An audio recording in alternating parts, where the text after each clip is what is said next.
me begin this evening by expressing my gratitude to the American people for your outpouring of love and support following the assassination attempt at my rally on Saturday.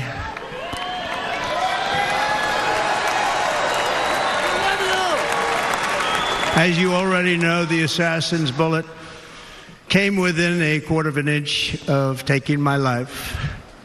So many people have asked me, what happened? Tell us what happened, please. And therefore, I will tell you exactly what happened, and you'll never hear it from me a second time because it's actually too painful to tell. It was a warm, beautiful day in the early evening in Butler Township in the great Commonwealth of Pennsylvania. Music was loudly playing, and the campaign was doing really well. I went to the stage, and the crowd was cheering wildly. Everybody was happy.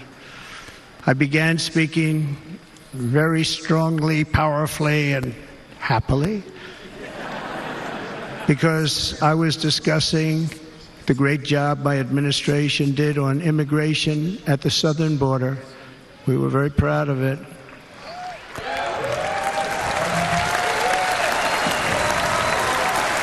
Behind me and to the right was a large screen that was displaying a chart of border crossings under my leadership. The numbers were absolutely amazing. In order to see the chart, I started to, like this, turn to my right and was ready to begin a little bit further turn, which I'm very lucky I didn't do, when I heard a loud whizzing sound and felt something hit me really, really hard on my right ear. I said to myself, wow, what was that? It can only be a bullet. And moved my right hand to my ear, brought it down. My hand was covered with blood, just absolutely blood all over the place. I immediately knew it was very serious, that we were under attack, and in one movement proceeded to drop to the ground. Bullets were continuing to fly as very brave Secret Service agents rushed to the stage, and they really did. They rushed to the stage.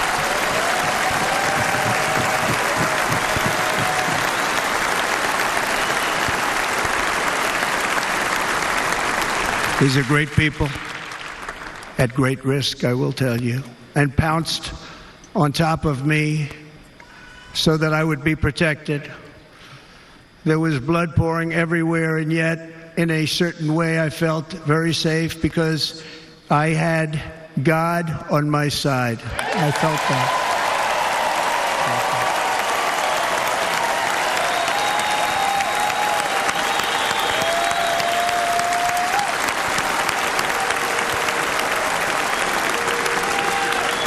The amazing thing is that prior to the shot, if I had not moved my head at that very last instant, the assassin's bullet would have perfectly hit its mark, and I would not be here tonight. We would not be together. The most incredible aspect of what took place on that terrible evening in the fading sun was actually seen later. In almost all cases, as you probably know, and when even a single bullet is fired, just a single bullet, and we had many bullets that were being fired, crowds run for the exits or stampede, but not in this case. It's very unusual.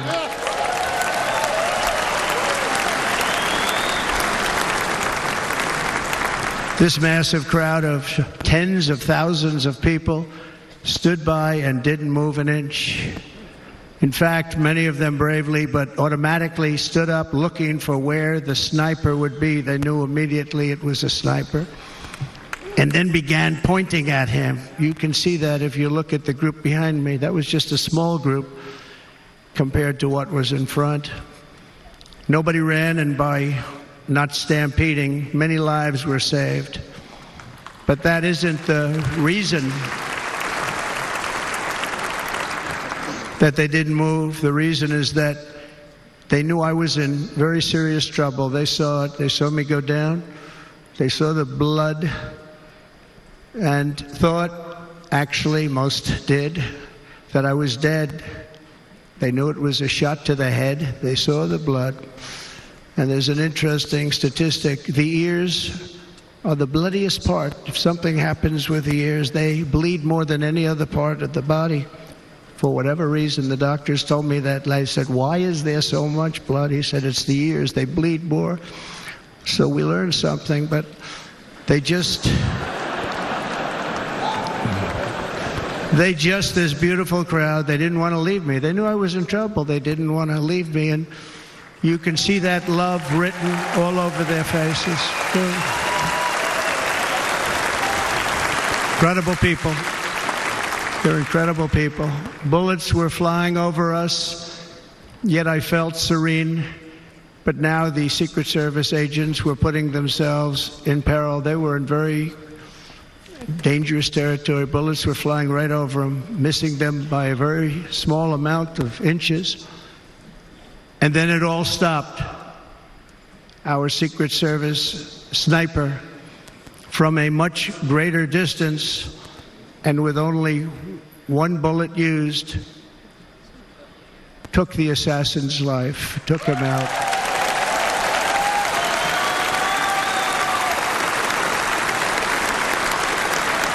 I'm not supposed to be here tonight. Not supposed to be here. Yes, you are. Yeah.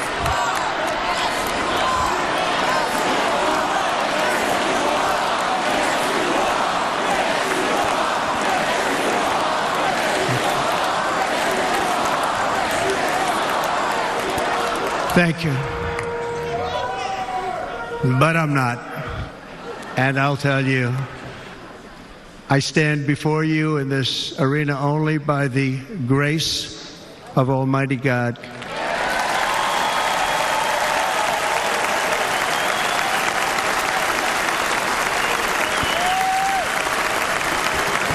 In watching the reports over the last few days, many people say it was a providential moment.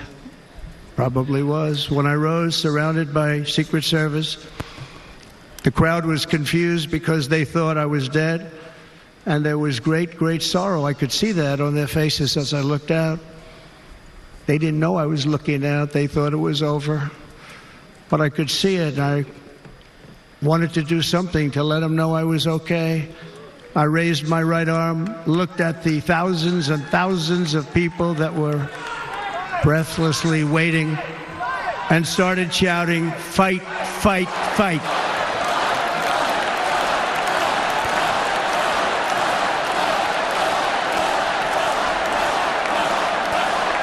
Thank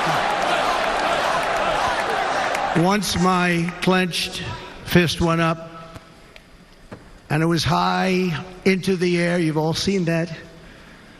The crowd realized I was okay and roared with pride for our country like no crowd I have ever heard before. Never heard anything like it. For the rest of my life, I will be grateful for the love shown by that giant audience of patriots that stood bravely on that fateful evening in Pennsylvania. Tragically, the shooter claimed the life of one of our fellow Americans, Corey Comparator. Unbelievable person, everybody tells me. Unbelievable. And seriously wounded, two other great warriors. Spoke to them today. David Dutch and James Copenhaver, two great people.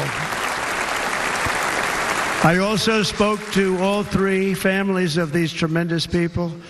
Our love and prayers are with them and always will be. We're never going to forget them. They came for a great rally. They were serious Trumpsters, I want to tell you. They were serious Trumpsters and still are. But Corey, unfortunately, we have to use the past tense. He was incredible. He was a highly respected former fire chief, respected by everybody. Was accompanied by his wife, Helen, incredible woman. I spoke to her today, devastated, and two precious daughters.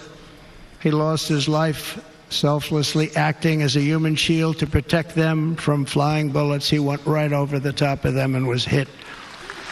What a fine man he was.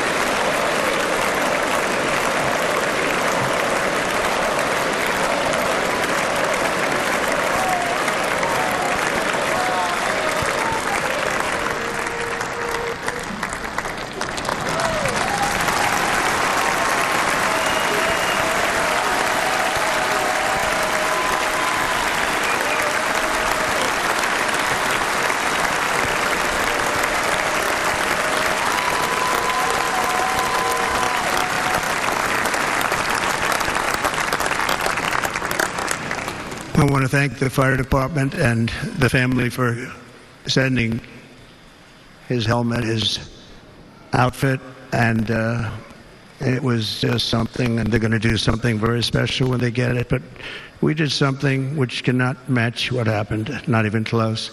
But I am very proud to say that over the past few days, we've raised $6.3 million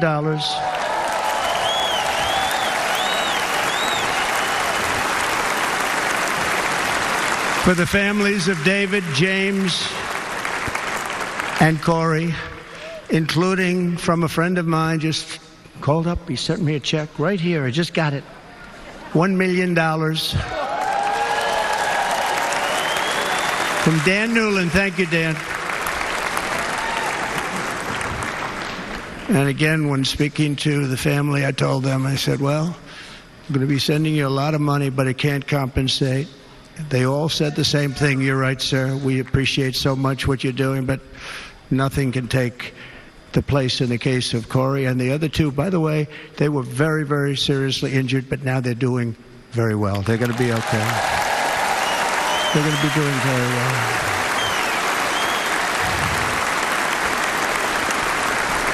They're warriors. So now I ask that we observe a moment of silence in honor of our friend Corey.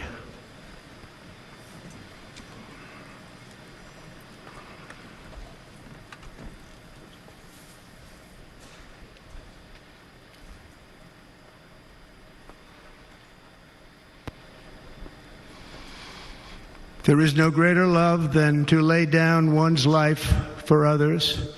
This is the spirit that forged America in her darkest hours, and this is the love that will lead America back to the summit of human achievement and greatness. This is what we need. Despite such a heinous attack, we unite this evening more determined than ever. I am more determined than ever, and so are you. So is everybody in this room.